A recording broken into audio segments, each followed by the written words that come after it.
Hello, welcome back. We are doing another Get Ready With Me. However, this one is going to be my speed run edition because I have places to be. I have to go pick up my mom from the airport. I have to go to dinner. Go to the grocery store. I have to then make dinner. I have places to be. So, this is how I do my makeup if I'm in a rush. First order of business, I have already done skincare, so I'm just gonna quickly put on some chapstick. This is pretty much what I do when, if I want to do makeup for school. Sometimes I'll just bring my little makeup bag with me and I'll just do it in the car if I have time. Honestly, that's what I usually do. Yeah, okay, so we're gonna start with concealer. Usually if I don't have a lot of time, what I'll do, I'll just use one concealer. Sometimes I use multiple concealers because I use one that's more full coverage for blemishes and spot correcting, and then I'll use another one that's for under the eye. But I just use one if I don't have a lot of time because I got places to be, you know?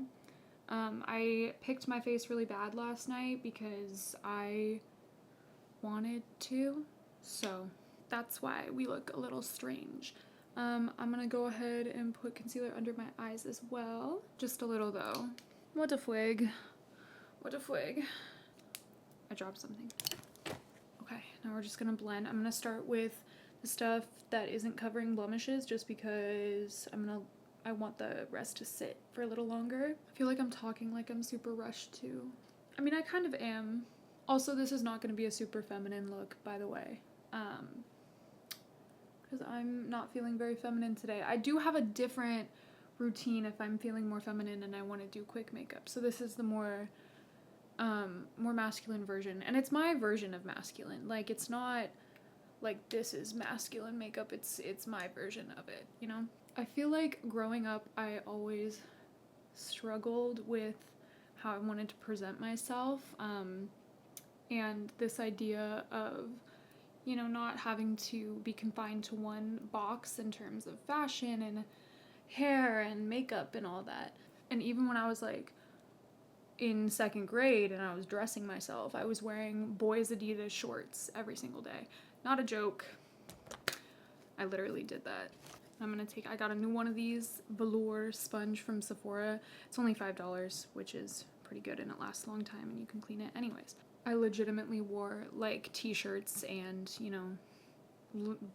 clothing meant for little boys.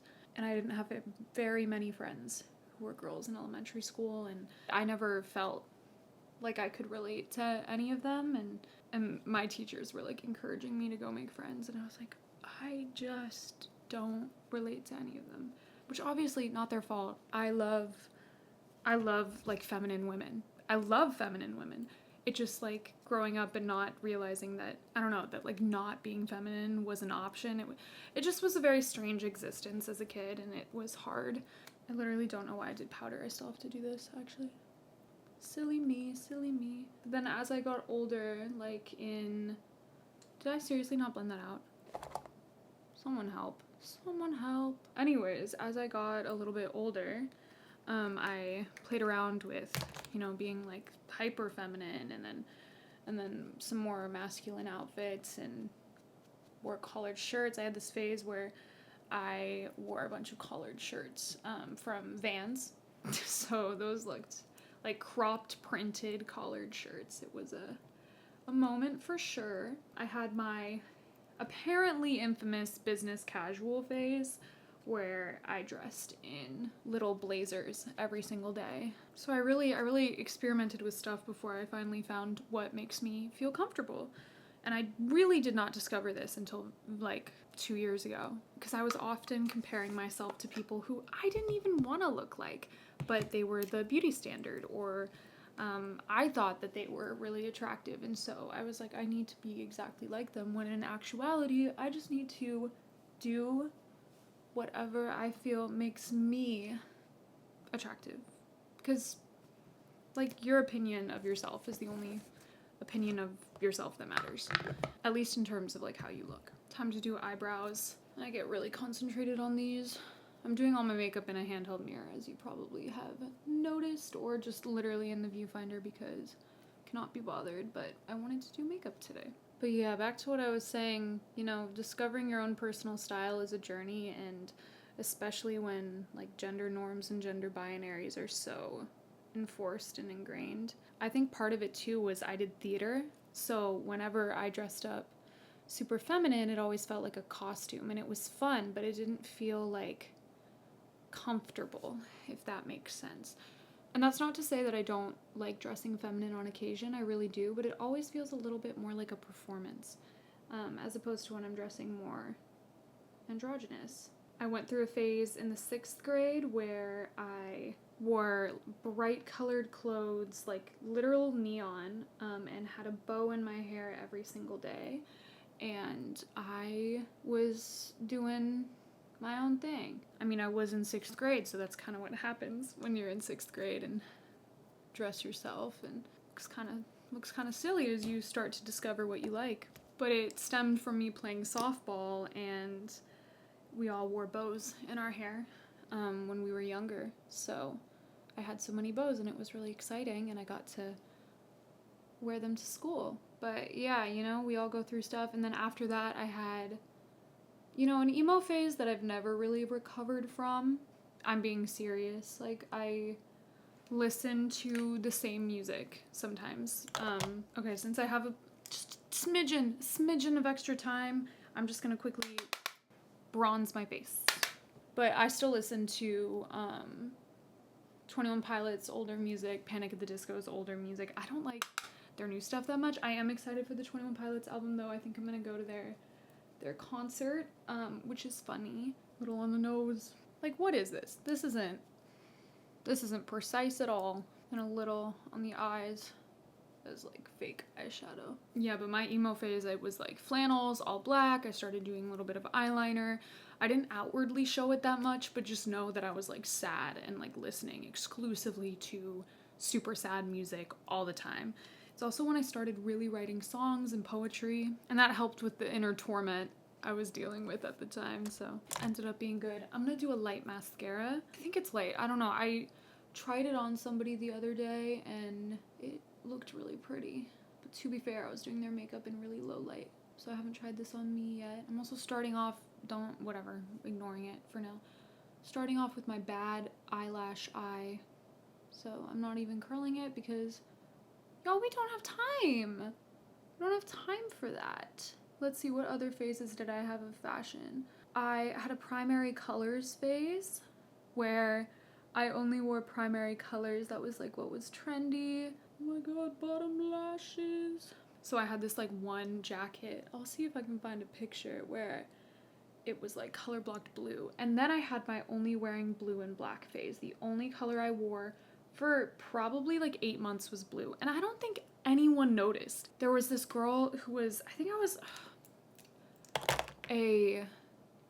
a freshman or a sophomore when she was a senior, and like now we like text, like we're cool, but at the time I looked up to her so much, and she only wore black every day, and I was like, she's so cool. I'm fixing this. I wore tubing mascara, so this should come off pretty easy. Okay, I feel like the contour isn't even, or the bronzer, but also the lighting is not even too, so whatever. And I'm just gonna use the highlighter that's in this palette and my finger, because those are the tools that we have available in this short span of time. Yeah, but then after I graduated high school, I sort of started to find my own way in fashion. I had a lot of friends who thrifted in high school, but especially in college, so I do love thrifting. And I started making Pinterest boards, and I've always had a Pinterest, but like actually like now that I had like a job and money, it was like achievable for me to go and find things and go to the thrift store and look for pieces that I thought were cute and not just like whatever was trendy. I always had like a fat crush on Billie Eilish, and part of that was her style I thought was really cool, so I sort of now I'm like, oh yeah, because she was dressing more androgynous, and that's why you really liked her. My dog is crying. Buddy, it's okay, I promise. Okay, last little thing just for fun. I do have a lip gloss, so I'm gonna put that on. Yeah, but like Pinterest was the thing that really helped my fashion, and surrounding myself with people who accept me for who I am, like genuinely, and want what's best for me, and like think of me, you know, and are supportive. So that definitely helped as well. I'm not dressed right now. I am wearing boxers and a tank top, so let's go get dressed. Let's go get dressed. And I've already like kind of accessorized because I had school today already, in which I wore sweatpants. Cause who cares? Who cares? Okay, let's go. I don't know if this needs a belt. Does this need a belt? I feel like it might need a belt. I also just washed these, so they're a little tighter than normal. Also, I need, how do I put it over this? Okay, I feel like I like this. I've been wearing this a lot lately. I got it pretty recently. Very cute. Very cute. I also worked out today, so my arms look big. I hate working my abs, and I feel like it shows.